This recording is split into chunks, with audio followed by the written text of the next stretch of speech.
И ето X-Pro Автолак. Смея да кажа, че е брутално лъскава. Ето го.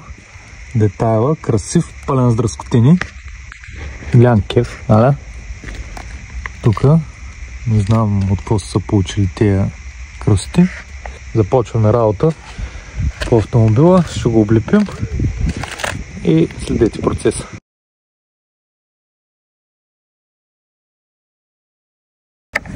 Колата е готова. Облепили сме детайлите, които искам да бъдат засегнати с лак.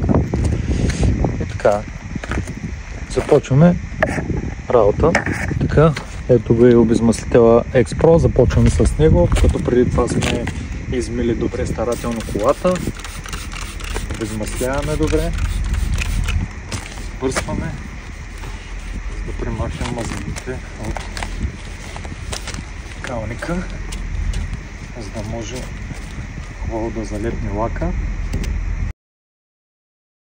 Така и ето X-Pro Автолак. Нека да започваме работа. Днеска работим с двата продукта X-Pro Автолак и гъбата, като в това видео ще ви покажем как да работите правилно с гъбата. Ето, напоявате добре, обилно краищата на гъбата.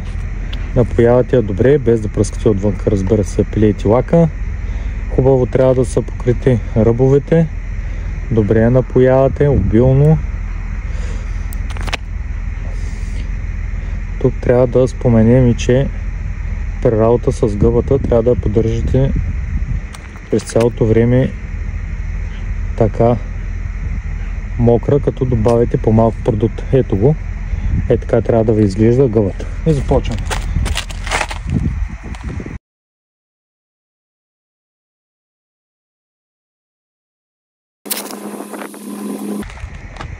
Минаваме нататък.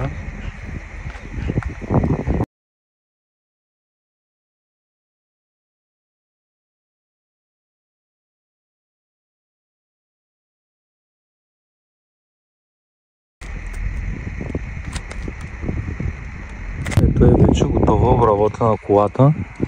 Само обърнете внимание, има ли някакви вълни, мълни, черти, не знам без какво. Ето, седи портокал. Ето. Между другото, този детайл е боядисон на боячия, а този е с нашия лак. Ето, вижте. Вижте само тук, за какво става въпрос. Как е? Добре ли? Ето го и вече бляска. Брутален. Ако някой има нещо да каже, нека заповяда. Гледай с какво става въпрос. Порцелан, бат. Гледай. Какво става. Това също боядисон от бояджия. Вижте как го остава красиво. Ето го с нашия лак. Ето това е бояджийското. Въпреки че и ние го минахме. Няма да коментирам колегите. Да са живи и здрави. Така, ето го автомобила. Лакиран. Прясно. Сега ще му нанесем керамика. Да запечатаем покритието. Как е? Топ! Смея да кажа, че е брутално лъскава. Ето е как пристига керамиката. Кутийка. Отваряме. Така това представлява. Получавате керамика за цял автомобил, плюс стъклата и джантите. Получавате и апликатор, както и опътване за ползване. Така, нека започваме използването на керамиката. Така, разхващате и взимате микрофибърната кърпа, сгъвате на няколко и е нужно на панел на този детайл, е нужно 2 впръсквания на хавлията и с произволни движения го разнасяте, като после чистата част избърсвате.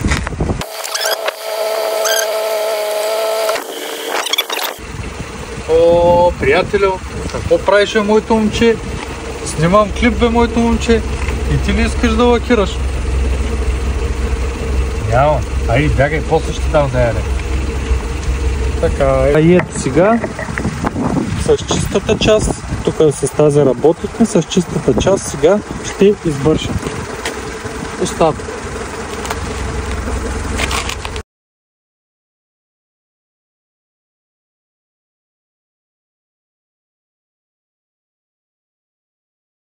Ето в автомобила, почти. Лева. Гледай, какво става. Гледай, какво става, бате. Гледай. Огледал. Огледал. Леле, мой тунче. Огледал ли е? А? Кажи, бе.